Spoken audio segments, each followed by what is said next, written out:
Hi, my name is Ray Andrade, welcoming you to the Arizona Public Health Training Center's continuing Workforce Quality Improvement Series, brought to you by the Western Region Public Health Training Center. In this video, we will be discussing scatter diagrams.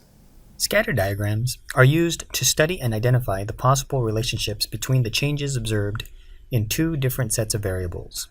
Scatter diagrams supply the data to confirm a hypothesis that two variables are related. They also provide both a visual and statistical means to test the strength of a potential relationship. Scatter diagrams provide a good follow-up to a cause and effect diagram to find out if there is more than just a consensus connection between causes and the effect. To construct a scatter diagram, the first step involves coming up with a theory. Let's suppose that a public health organization has a theory that there is a possible relationship between the amount of experience a training team has and their rating of public health continuing education training sessions. We first collect 40 to 100 paired samples of data that might be related and construct a data sheet like the one seen here. Notice that there are three columns to this data sheet. The first column represents the courses. The second column is the average session rating on a scale of 1 to 5, and the third column is the average experience of the training team in days. Step 2 is to draw the horizontal or x-axis and vertical or y-axis lines of the diagram, noting that the vertical axis is the dependent variable or the effect, and the horizontal axis is the independent variable or the cause.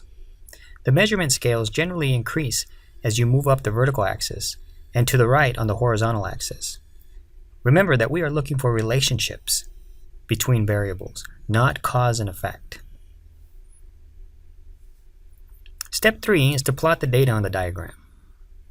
If the values are repeated, circle the point as many times as appropriate. It is also a good idea to calculate the mean values for each of the axes and label them. In this case, the mean value for the overall rating of the trainings was 3.9, and the average for the experience of the training team in days was 420. And this point is plotted as seen on this diagram.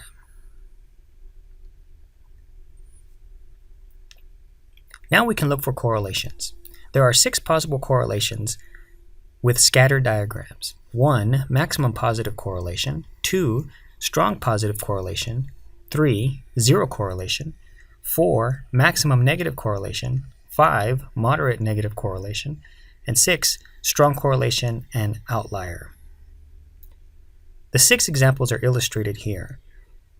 Note the R value underneath each of the titles for the correlations illustrated. The R value is referred to as the regression line for the relationship.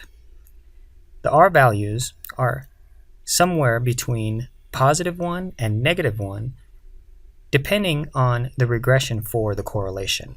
The regression line is the straight line that fits perfectly within the set of data. Note that the maximum positive correlation line is a value of 1, which means that the line is a straight line through all of the points. And that the maximum negative correlation is -1, meaning that the slope, while negative, is still a straight line through each of the data points illustrated. Scatter diagrams do not predict cause and effect relationships. They show the strength of the relationship between two variables. The stronger the relationship, the greater the likelihood that change in one variable will affect change in the other. There are many levels of analysis that can be applied to scatter diagram data. Many texts describe additional correlation tests as well. While the example used in this video is a straight line correlation, there are a number of nonlinear patterns that can be routinely encountered. The information in this video was brought to you by the Western Region Public Health Training Center, the Arizona Public Health Training Center, in affiliation with the Mel and Enid Zuckerman College of Public Health at the University of Arizona. That was a look at scatter diagrams. Visit our website to see what the Western Region Public Health Training Center is doing to ensure a well-prepared public health workforce. Please contact us with any questions or suggestions you may have. Until next time.